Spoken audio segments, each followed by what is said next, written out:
cuando uno se somete a un sonido intenso, se produce una cosa en el oído que se llama la fatiga auditiva, que se da en cualquier persona.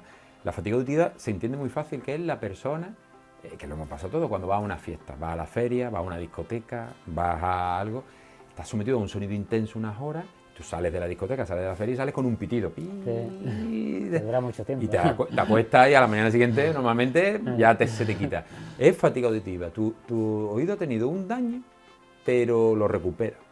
Pero si eso lo repites, ya hay una cosa que se llama, ya no es fatiga auditiva, ya es trauma acústico, se llama, que ya no es recuperable. Intensidad alta, muchas horas, al final daña el oído, sea el tipo de auricular que sea. En caso de la pérdida auditiva, por trauma acústico o por someterse a sonidos intensos, aquí la frase de más vale prevenir es fundamental, o sea, la protección aquí es fundamental. Porque una vez que aparece el daño, ya no... hoy día, a pesar de que hay estudios y muchas investigaciones, hoy día el daño en el oído interno no tiene arreglo. Por hoy. Entonces, otra cosita que sí a veces se suelen poner en las orejas y a veces son esos piercing, ¿no? Que, a veces, que cuando se tocan cartílago a veces ves problemas en la consulta con... Sí, bueno, podemos decir que lo veamos todos los días, pero sí tiene su riesgo y hoy día no vamos a plantear que no se pueda poner una persona piercing, está claro, pero sí que las infecciones en el cartílago son complicadas de resolver. Grito, mis demonios se enmudecen con mi grito.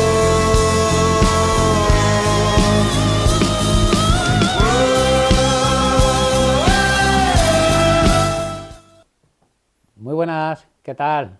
Estamos aquí en un nuevo episodio de Adoles Crecen y hoy pues tenemos un invitado pues muy especial. Tenemos al doctor Rafael Sánchez, otorrino y muy querido en la comunidad de pediatras y de médicos. Por ti que somos amigos. En Córdoba. Y bueno, pues vamos a hablar de todo lo relativo a la otorrinolaringología y especialmente pues centrado en la adolescencia. Así que bienvenido, Rafa. Muchas gracias por tu invitación, un placer estar aquí entre amigos. Bueno, pues eres docente, así que yo creo que va a ser un episodio muy interesante. Bueno, pues vamos a ir directamente al tema y el tema estrella a veces con los padres que nos preocupa bastante, el tema de la posible hipoacusia con nuestros adolescentes y esos cascos que usan, ¿no? A veces para aislarse un poco de nosotros, para aislarse un poco del mundo. ¿Es verdad que es un problema que está creciendo? Sí que es verdad que esto era un problema que antes lo encontrábamos en las personas que trabajaban en una obra, los soldados, los militares, sometidos los pobres a sonidos intensos, pero el oído humano está desarrollado, está preparado para unas ciertas frecuencias, unas ciertas intensidades en la vida habitual. Todo lo que sea someter al oído a una intensidad elevada, pues lo daña, tanto al oído como al resto del organismo lo puede dañar, ¿no? Entonces, hoy día está surgiendo, que hasta ahora no teníamos, que gente desde muy joven están sometidos a un ruido muy intenso durante muchas horas al día. Y eso al final daña el oído.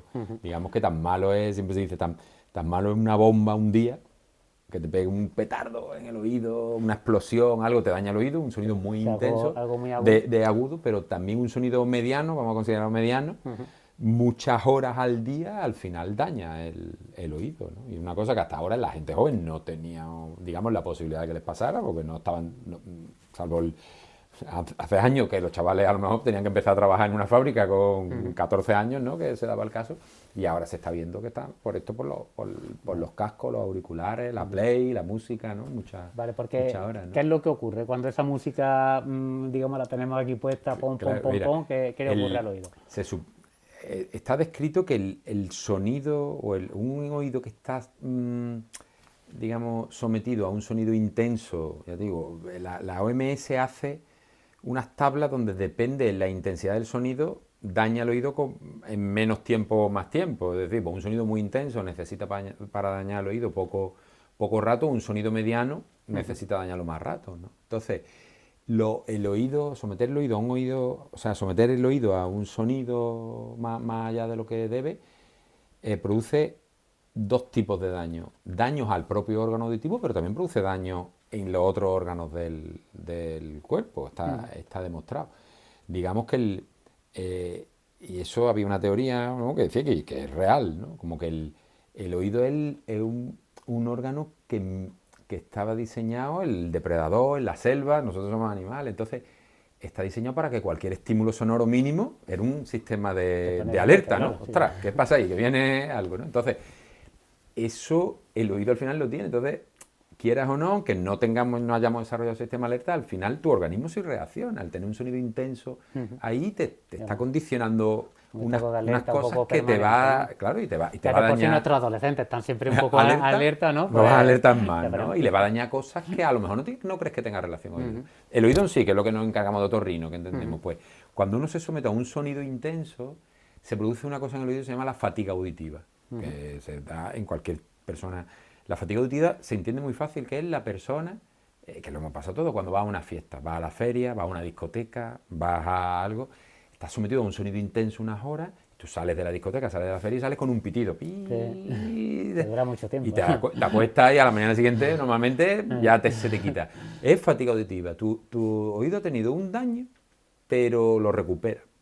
Pero si eso lo repites, ya hay una cosa que se llama, ya no es fatiga auditiva, ya es trauma acústico, se llama, que ya no es recuperable. Ya no es recuperable. Ya ese daño ya no lo recupera. Ya puede ser un pitido, puede ser una pérdida de audición porque daña zonas de la cóclea.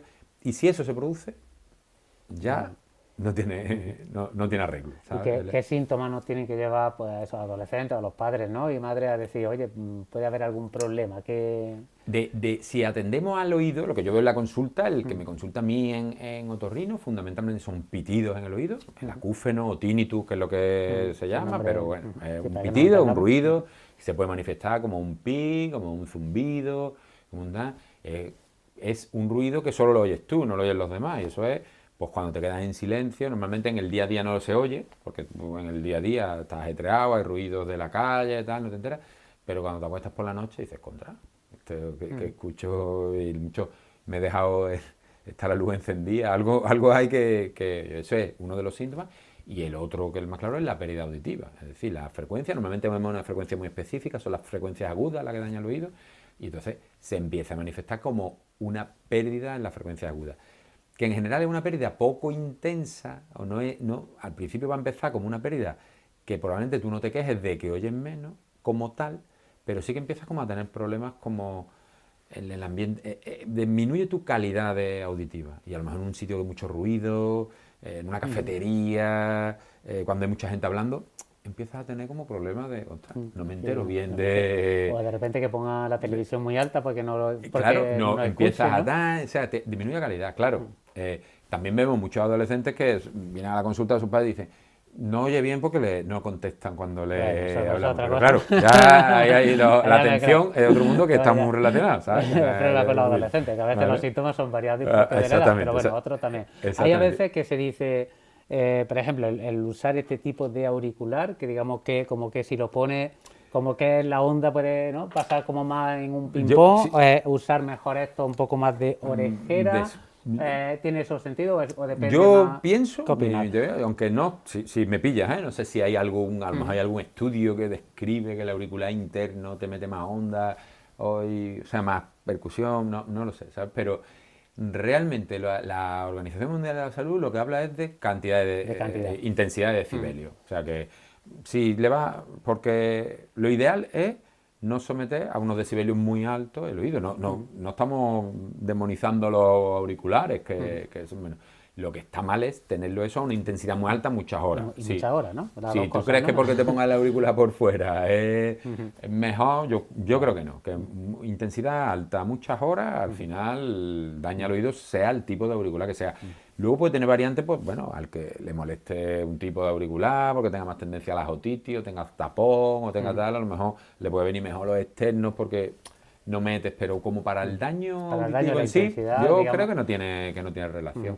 Vale. Y bueno, como nosotros aquí en el barrio pues tenemos nuestra banda de Nuestra Señora de la Salud, que yo siempre me acuerdo de nuestros amigos músicos, de las bandas o incluso de orquestas, etcétera. Porque son, claro, eso no es porque tengan unos auriculares y estén así, sino que verdaderamente, digamos, afición, incluso su profesión en una orquesta, es Claro. tener aquí un montón de otros Sí, aparatos claro, no solo lo que tú tocas, sino lo que te toca claro, todos los alrededor. instrumentos, ¿no? Para quien lleve la corneta, quien lleve tal. Sí. Entonces, ¿qué pueden hacer? ¿Qué pueden hacer para cuidar un poco su salud? Porque es que verdaderamente eso, ellos no es, bueno, para que no use auriculares, que eso verdaderamente No, tienen que están ahí. ¿verdad? Que tienen que estar sometidos por su profesión. Muchos por el tipo de... Yo tengo un hijo que se dedica mucho a la música y le meto caña con eso y a veces ellos tienen que utilizar... Yo no entiendo del mundo de la música nada, pero que sí, auriculares pluginer para la música, para que le llegue y tal. Ellos al final están sometidos a muchas horas, a muchos decibelios, tanto una banda de música, una orquesta y tal. La música es un sonido agradable, no es el sonido del albañil pobre que está con un martillo neumático, pero no deja de ser muchos decibelios, muchas horas, y al final va a dañar el oído. Entonces es muy importante la protección. Hay estudios, lo hemos comentado antes, de orquestas filarmónicas, donde se veía cómo, dependiendo de dónde estás situado dentro de la orquesta, pierdes más oído, menos oídos con los años, depende del instrumento, no el tuyo, sino el que tengas detrás, el que tengas tal. Entonces, es muy importante la protección, pero hoy día existen muchas protecciones. Yo con los músicos tengo muchos debates en la consulta, tanto con adolescentes como adultos, porque muchos... es que yo no me puedo poner tapones porque entonces que no oigo la orquesta, no puedo seguir. Pero hoy día sí existen métodos de taponar el oído con determinados filtros que te permiten, digamos, oír el resto de tus compañeros sin que la energía, digamos, sonora que daña el oído te afecte tanto, pero es muy importante. En todo caso, si tenemos un hijo adolescente, eso en nuestro caso, en ¿no? nuestro Que caso, tenemos que percusionistas, tenemos nuestros amigos de las bandas de música, etcétera, revisiones en otorrino, ¿no? Siempre para ver si en algún momento empieza, ¿no?, a bajar la... Y sobre todo la protección. En el caso de la pérdida auditiva, por trauma acústico o por someterse a sonidos intensos, aquí la frase de más vale prevenir es fundamental. O sea, la protección aquí es fundamental. Porque una vez que aparece el daño, ya no... hoy día, a pesar de que hay estudios y muchas investigaciones, hoy día el daño en el oído interno no tiene arreglo por hoy. Entonces, aquí es fundamental prevenir. Entonces, un chaval que desde joven, desde adolescente, le gusta la música y probablemente siga en ese mundo metido, pues la protección para él es fundamental. De la forma que quiera, tapones, auricular, pero tiene que protegérsela. Y si está sometido al mundo de la música... O sea, sometido al mundo de la música suena muy mal, es como que en un mundo muy mal, pero si está dedicado al mundo de la música, sí que, o a una exposición sonora por la razón que sea, te digo, el músico como el que monta en moto y está todo el día en una moto, sí que tiene que hacerse una revisión de vez en cuando por ver que no va perdiendo oído. ¿No? A nivel de oído, y siempre estamos hablando de adolescentes, evidentemente, de oído hay 8000 patologías, pero algo que a ti se te ocurra que también veas frecuentemente en consulta o algo que quieras decir a nivel de oído. Bueno, no, verás, patología clásica de oído, yo creo que ahora mismo en adolescentes está muy en boga este tema, por eso, porque nos estamos encontrando con el problema de la pérdida auditiva. No vemos tanto en el adolescente porque todavía no ha dado tiempo a desarrollar estamos hablando de personas que a lo mejor con 40, 50 años van a tener una calidad pero sí estamos viendo ya muchos 80. adolescentes que empiezan con acúfenos y tal, en la adolescencia. Claro, empiezan el acúfeno, la pérdida cuando haces la audiometría todavía con 15 años, 14, 15, aunque hayan estado muy sometidos a sonido fuerte, no logra... La educación y la prevención. Mejor, la prevención. Luego importante, el sonido, yo digo, está... si vemos la lista de las cosas que puede provocar en la salud general el someterte a sonido intenso, el estrés que provoca, la lista es interminable. Desde hipertensión, no significa que todo el mundo vaya a hipertensión, pero hipertensión, estrés, ansiedad, te crea mucha capacidad de concentración. O sea que no solo el sonido, que deberíamos de tener en cuenta. Y eso es lo que hoy día es más, nos está dando más novedoso en los adolescentes. Luego está el tema de las infecciones de oído, que es habitual en el verano, en la piscina, que bueno, pero como todo el niño. Es verdad que en el adolescente baja la incidencia de la infección típica del verano, de la piscina, que es más típico en niños de 6, 7 años, que son los que se tiran horas y horas debajo del agua, buceando. El adolescente ya no es tan... Claro, porque estamos en consultas y sabemos que a partir de ya van a empezar a venirnos la otitis Ya externa y a te echarse empieza. la Pero digamos que gotita. eso tiene el pico Pero vamos, los eso 5 para- años, 6 años, el niño que ha hecho muchas horas en la piscina. El adolescente ya no es tanto de bucear y de estar, salvo caso más... Vale. más Otra de eso. cosita que sí a veces se suelen poner en las orejas y a veces son esos piercing, ¿no? Que, a veces, Sí, que, sí, bueno, que cuando se tocan cartílago a veces ves que- problemas en la consulta con... Sí, bueno, podemos decir que lo veamos todos los días, pero sí tiene su riesgo. Y no, hoy día no vamos a plantear que no se pueda poner una persona piercing, está claro. Pero sí que las infecciones en el cartílago son complicadas de resolver y a veces algunas dan complicaciones fastidiosas, pueden dañar el cartílago. Y a largo plazo el daño en el cartílago hace que el cartílago se te arruga y es una pena que a un chaval, una chica o que se le arrugue una oreja siendo joven para el resto de su vida porque se le ha infectado un piercing, pues es una faena. Entonces, los piercing, el pendiente de toda la vida se ha puesto aquí pues porque es una zona que no hay cartílago y tiene menos complicaciones. Si al final, si hace años se ponían aquí es porque se habían dado cuenta que aquí da menos problemas. Todo lo que sea piercing en las zonas cartilaginosas, como puede ser pues la concha, el trago, que es esta zona de aquí, el cartílago septal, aunque el piercing yo no pongo piercing, pero creo que lo ponen por delante del cartílago. Pero todo lo que sea tocar cartílago es delicado. Entonces, hombre, hay Sobre que todo ser... hacérselo en un sitio profesional y con unas condiciones de higiene. Pues, que totalmente sabrá adecuadas, en los ¿no? sitios que saben hacerlo bien no tendrán problemas, tendrán su asepsia y Vale. tendrán su... Pues nada, pues dejamos el oído, Rafa, y nos a vamos otro lado, venga. vámonos a la nariz, a todo lo que es el rino, ¿no? de tu profesión. Y ahí qué problema. Ahora, por ejemplo, que estamos en temporada de alergia, Claro, ¿no? Ahora es una de las patologías estrella. Por norma, el adolescente, el principal problema de la infancia nasal, que quizás pueda ser la hipertrofia adenoidea, las vegetaciones que conocemos, probablemente eso en los adolescentes ya disminuye la incidencia, porque a partir de los 9 años esas cosas mejoran. Y el principal problema nasal es la rinitis alérgica, que aunque es un tema muy común, también tiene mucha afectación en el día a día. Aparte de lo que te influye en el día a día, de picor nasal, obstrucción nasal, los mocos, rinorrea, el tema del descanso nocturno, el hecho de un chaval que tenga una rinitis alérgica bestial, eso no respira bien por la noche, no descansa y el día a día al final lo paga. Y es una cosa bastante frecuente en Córdoba, pues no depende del calendario de polinización. Sí, bueno, pues, pero ahora es que está el olivo, y además está el olivo precioso, con tanta lluvia, el sol que estamos va a ser un año alternando, malo, pero va a claro, ser un año... ahora mismo está todo... Pero bueno, los alergólogos y los pediatras de Córdoba para eso lo dominan perfectamente. Claro, Vamos, siempre que no es- consejo de prevenir en el sentido de no esperar al mes de mayo a tener tus tratamientos y tu... Claro, eso, sino si ya sabes que vas a estar mal, ya desde febrero... Exacto, tal, es empezar lo a ideal. planificar, ¿no? Aparte, bueno, yo no soy alergólogo y tal, pero está la inmunización del que lo necesite. Luego, hoy día existe la página web donde tú ves el calendario de polinización, sabes si eres alérgico al olivo. Pues el olivo en Córdoba vamos a empezar en tal mes de donde está la polinización alta, pues puedes empezar un poco antes con tus tratamientos y tal, que hoy día, hombre, afortunadamente es una cosa que se tiene bien manejada, bueno, lo sabemos, ¿no? Por parte de la medicina, ¿no? Que puede mejorar la calidad de vida.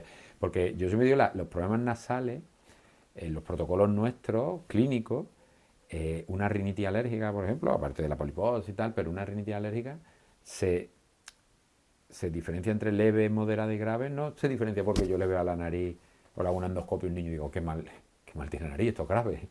Es cómo te afecta la calidad de vida realmente. Si tú ves una rinitis, ¿cuántas veces al día te molesta? ¿Cuántos días a la semana o sea que realmente el problema es cómo te afecta la calidad de vida, ¿no? Y es una cosa que afecta, ¿no? Sí. Pero bueno, es la cosa. ¿Vale? Y a nivel de nariz, una vez evocado un poquito todos los problemas de respiración por la noche, también podemos hablar de los ronquidos, ¿no? Y a nivel de... Es un tema que me gusta mucho. Pero venga, explícanos un poquito, porque vemos un poquito, claro, porque es una cosa que parece que se asocia a otras edades, sin Claro, embargo pero es un sigue problema en la habiendo adolescencia. muchos adolescentes. No, hombre, no digo que sea tan frecuente. Está claro que la incidencia de estos problemas de roncar no deja de ser, aunque hoy día es contradictorio un poco, hay dudas, ¿no? Si un ronquido sin más tiene afectación o no, pero lo que nos preocupa a nosotros es el niño que ronca y se queda sin respirar, por entendernos, el que se acompaña de pausa de apnea o de alteración respiratoria durante el sueño, ¿no? Entonces eso tiene un pico, que normalmente puede ser los 4 años y medio, por ahí es cuando peor están los niños, ¿no? O sea, las amígdalas más grandes, las vegetaciones, pero se supone que a partir de los 9 años por ahí eso empieza a mejorar, pero hay niños que no mejoran y siguen con amígdalas grandes y vegetaciones grandes. Y son niños que roncan mucho, ya no le da importancia porque es un chavalote grande, ronca, duerme solo en su habitación, por lo cual los padres tampoco le preguntan, ¿ronca? ¿No? Que son ya claro, una habitación donde nadie casi entra nunca. Entonces, ¿ronca? Pues no sé si un niño roncará, no roncará. Y luego cuando te metes un poco dices, contra, pues sí que es verdad que ronca, tiene apnea, no lo sabes bien. Y eso es una enfermedad muy importante, con muchas repercusiones en el día a día, en el niño y en el adulto, la apnea. Y cosas que son difíciles de concretar o de achacarlas a eso, los déficits de atención, mal carácter. Claro, pues no descansas por la noche, parece que estás roncando como un bendito y en el fondo no estás roncando. No estás durmiendo bien, ¿sabes? Claro, no quiere decir que con un adolescente mal carácter no vamos a pensar que todo es porque sea por las amígdalas grandes, ¿no? Porque le ronca. Pero sí, que tenemos que estar atentos que hay que estar y si escuchamos esos ronquidos, pues hacer un estudio. Sí, hay que valorarlo, hay que verlo si hay hipertrofia amigdalar, si hay hipertrofia adenoidea, que es lo habitual, que por la adolescencia es una edad mala, digamos porque una edad de paso, es mala en el sentido del diagnóstico de muchas patologías, porque incluso los especialistas que nos dedicamos un poco a los niños, son pacientes que dejan de ser niños, ya no los consideras como un niño, tampoco han llegado a adultos, pero también nos encontramos en que empiezan a tener problemas, todavía pueden arrastrar problemas de niños y empezar con los problemas de adultos. Como puede ser que vemos a lo mejor adolescentes que tienen amígdalas todavía gigantescas, vegetaciones gigantescas y ya tienen una desviación de tabique bestial como un adulto. Entonces tienen un cuadro realmente importante, ¿no? Que es la cosa. Y no te digo que sea el habitual, pero sí que yo sí opero muchos adolescentes de amígdalas y vegetaciones. Se lo tienes que explicar bien porque ellos no son muy conscientes y el adolescente ya le tienes que explicar por qué. Claro, además que cuando son más chiquitos, pues claro, esas patologías como que son más frecuentes en consulta, vienen más los padres, pero después estos ya empiezan a dejar de venir, ya no están tan... Ya no de eso, y muchos padres te lo dicen, pues desde que hemos operado a niños, pues el niño hace deporte, que antes no hacía, pues niños a lo mejor adolescentes con algo de sobrepeso, que no hacen deporte, que no... Pues a lo mejor el chaval no hace deporte porque cuando intenta hacer deporte no respira bien, se ahoga. Es decir, que hay como hemos dicho con el tema de los auriculares, digamos, repercute más allá de... Sí, exactamente, ¿no? Es un tema que no es solo que tenga la amígdala grande y tenga un problema que coja mucha amigdalitis, que es lo que la gente piensa, ¿no? Te puede dar la lata. Entonces es un tema que hay que estar pendiente porque es un gran desconocido. Y en el adulto también, ¿eh? El no descansar bien secundario a alteración del sueño por obstrucción tiene mucha repercusión en hipertensión, salud cardiovascular, es decir, que son patologías que hay que estar pendiente. Y más en el adolescente, que está en un periodo muy crítico, que eso tienes que tenerlo resuelto. Es importante, entonces también tenerlo.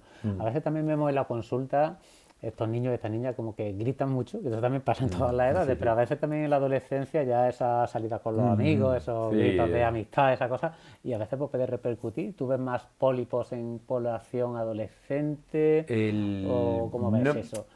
Fíjate, es más frecuente, es más gritón el niño más pequeño que el adolescente. El adolescente grita a lo mejor cuando está de fiesta o cuando se enfada, ¿no? Pero no es el niño de 6-7 años que está en el patio jugando al fútbol, que grita. Los nódulos laringeos, que es lo que sale por forzar la voz, sí que es muy frecuente, más frecuente en la infancia. Hay series que dicen que hasta un 70% de niños tienen nódulos, vamos, quizás no tantos, pero es frecuente. Y muchos persisten en la adolescencia. Por definición, se supone que durante los cambios físicos que se producen en la adolescencia, hasta el niño que ha tenido nódulos en la infancia suelen mejorar. O sea, lo que es el nódulo. De todas formas, independientemente de que haya nódulos o no nódulos, la mayoría de las disfonías son disfonías funcionales, es decir, son por abuso de voz. Entonces, bueno, Si el adolescente sale, grita Y como que y te da una tal, ronquera es normal que tenga prolongada, pues. roncaera. Sí, una ronquera puntual, es decir, como te podemos tener nosotros, que un día sales a un sitio donde hay un bafle, te tienes que hablar alto porque no te oigan, pues es normal que al día siguiente estés con voz mala.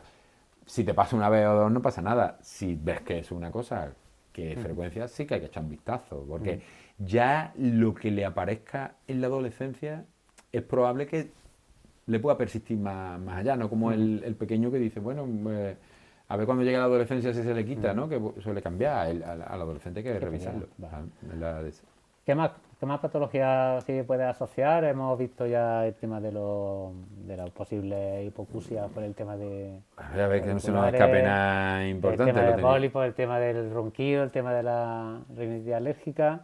Hemos hablado un poquito, ¿no? Esa hipertrofia, ¿no? Quizás yo creo que lo más importante, está visto, en la adolescencia, como es muy característico algunos cuadros infecciosos que son muy alarmantes porque aparecen ganglios en el cuello y tal, que son las mononucleosis infecciosas, que son una edad que es muy característico que aparezca en la adolescencia, tipo de amigdalitis vírica que se acompaña de ganglios, que es una edad en que los ganglios son muy reactivos, los niños tienen muchos ganglios, asustan mucho porque todo el mundo tenemos ese concepto que ganglio, ostras, un ganglio es... Sí, bueno, lo más que un ganglio, la gran mayoría no es nada. E igual que suelen aparecer también algunas lesiones como quistes, algunos tipos de quistes congénitos que durante la infancia están relativamente escondidos, por decirlo así, porque la adolescencia es una edad que aparecen algunos bultos que no son graves ninguno.